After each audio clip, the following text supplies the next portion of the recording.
Bonjour tout le monde, bienvenue sur ma chaîne YouTube. Pour ceux qui ne me connaissent pas, mon nom c'est Kim. Aujourd'hui, je vous retrouve pour une nouvelle vidéo comment. Donc si comme moi, vous accumulez plein de livres, vous en achetez, mais vous les lisez pas nécessairement et ils dorment sur vos étagères, je vous invite à regarder ce qui suit si vous souhaitez remédier à la situation. Donc pour cette vidéo-ci, ce que j'avais pensé plutôt faire, c'est de vous inviter à m'accompagner dans les étapes que j'allais traverser pour atteindre mon objectif, c'est-à-dire lire les livres que je possède déjà. Et la première étape selon moi, pour tout objectif, quel qu'il soit, c'est la réflexion derrière. Donc c'est quoi vos motivations pour pouvoir lire les livres que vous avez déjà? Dans mon cas, il y a tellement de raisons. Ce serait de diminuer ma pile de livres non lus, me préparer pour le salon du livre puisque j'ai plein de livres québécois à rattraper, faire mes devoirs de service de presse justement et lire les livres, comment envoyer. Il y a aussi arrêter de dépenser sur des nouveautés quand j'ai pas encore lu les livres qui étaient déjà sur mes étagères et il y en a sûrement plein d'autres.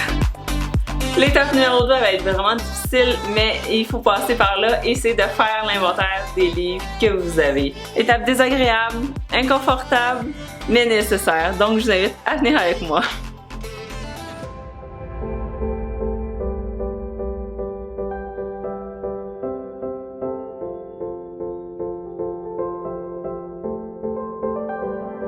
Ok, c'est tout à fait honteux, mais je viens de terminer le compte total des livres que je possède.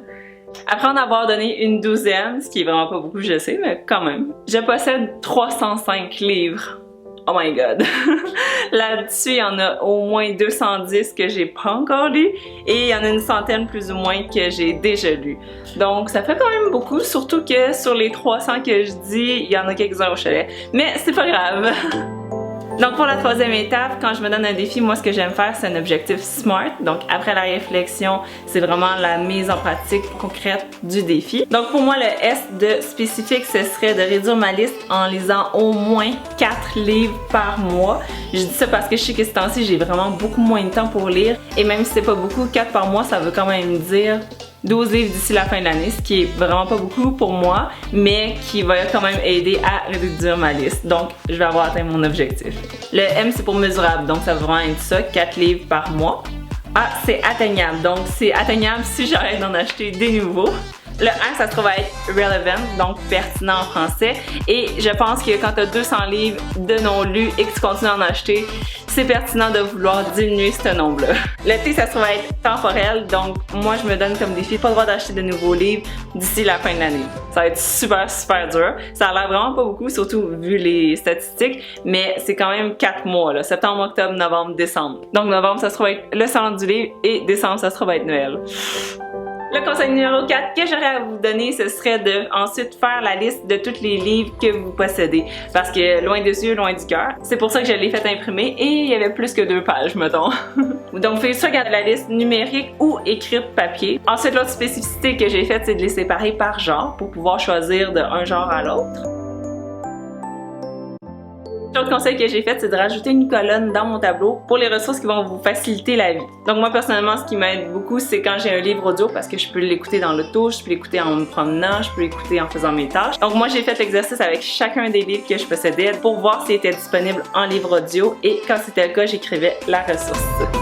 Ensuite, l'étape numéro 5, ce serait d'inscrire un astérisque sur les 5 prochains titres que vous voulez lire. Donc, si c'est séparé par genre comme moi, c'est le fun parce que vous pouvez varier d'un genre à l'autre. Comme ça donne aussi une petite direction à votre défi. Donc, vous savez à quoi vous attendre et c'est vous qui l'avez choisi. Donc, personnellement, moi, j'ai choisi ces 5 livres-là qui vont être les 5 prochaines lectures que je vais lire. Donc, j'ai choisi Tout comme les tortues par Marie-Christine Chartier. Je suis vraiment super excitée, donc ça va être ma prochaine lecture. Ensuite, le prochain livre que je lis, Promets-moi un printemps de Mélissa Perron, qui se trouve être un livre super beau, encore une fois publié chez les éditions Urtubise, qui parle de la dépression d'une artiste qui a vraiment tout ce qu'elle a besoin pour être heureuse, mais qui n'arrive pas à trouver le bonheur. Et ça s'annonce à être vraiment super émotionnel. Ensuite, pourquoi pas un bon thriller? Donc, j'ai trouvé le livre de Liane Moriarty, Big Little Lies. Puis, quand je vais avoir terminé ma lecture, j'ai peut-être écouté la série HBO qui est super louangée. Puis, ça a été réalisé par Jean-Marc Vallée. Ensuite, pourquoi pas un bon classique nerd? Donc, j'avais besoin d'un nouveau classique livre d'école pour me mettre sous la dent et faire une vidéo. Donc, Nancy Houston, ça se trouve à être une auteure vraiment reconnue et j'avais envie de lire son livre L'espèce fabulatrice qui parlait un peu de la fiction, des personnages et des vraies personnes, je pense. Et pour ajouter à ce beau topo-là, je voulais ajouter le livre de Nadia Lakhdari King, qui se trouve avec le premier tome de sa série #Coloc. Donc et voilà, ça se trouve avec les 5 livres sur lesquels je voulais focusser le plus possible. Et c'est à vous de fixer vos propres règles. Si après comme 2 livres, vous avez comme plus de motivation, vous pouvez déjà mettre vos astérix sur les 2 prochains livres. Ou si vous voulez être plus restrictif, vous pouvez dire non, moi quand j'ai fini les 5 livres, j'ai le droit de mettre 5 nouvelles astérix sur les 5 prochains livres.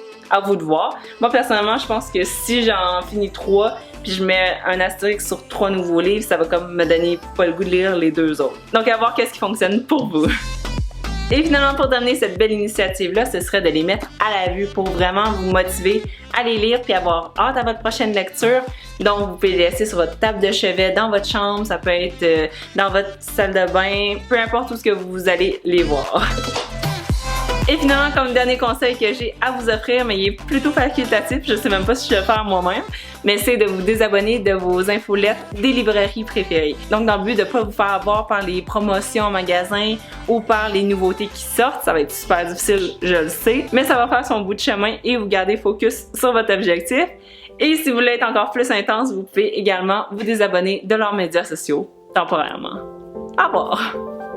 Et voilà, donc c'était tous les conseils et étapes par lesquelles je suis passée pour essayer de lire les livres que je possède déjà. Donc il y en a vraiment beaucoup.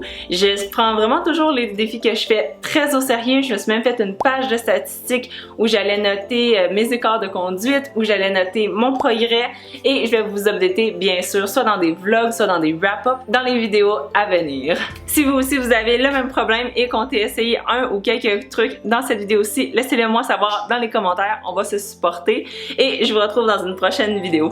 Bye bye!